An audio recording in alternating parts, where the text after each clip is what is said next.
اور ہم نے موسیٰ کی طرف وحی بھیجی کہ ہمارے بندوں کو راتوں رات لے نکلو، البتہ فرعونیوں کی طرف سے تمہارا تعاقب کیا جائے گا۔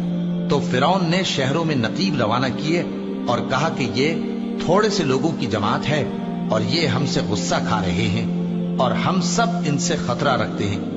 آخر ہم نے ان کو باغوں اور چشموں سے نکال دیا اور خزانوں اور نفیس مکانات سے۔ ان کے ساتھ ہم نے اسی طرح کیا اور ان چیزوں کا وارث بنی اسرائیل کو بنا دیا۔ تو انہوں نے سورج نکلتے وقت ان کا تعاقب کیا۔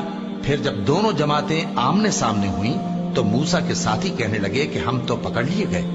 موسیٰ نے کہا ہرگز نہیں، میرا پروردگار میرے ساتھ ہے، وہ مجھے رستہ بتائے گا۔ اس وقت ہم نے موسیٰ کی طرف وحی بھیجی کہ اپنی لاٹھی سمندر پر مارو، تو سمندر پھٹ گیا، سو ہر ایک ٹکڑا یوں ہو گیا کہ گویا بڑا پہاڑ ہے، اور دوسروں یعنی فرعونیوں کو وہاں ہم نے قریب کر دیا، اور موسیٰ اور ان کے ساتھ والوں کو تو ہم نے بچا لیا، پھر دوسروں کو ہم نے ڈبو دیا۔ بے شک اس قصے میں نشانی ہے، لیکن یہ اکثر ایمان لانے والے نہیں، اور تمہارا پروردگار تو غالب ہے، مہربان ہے۔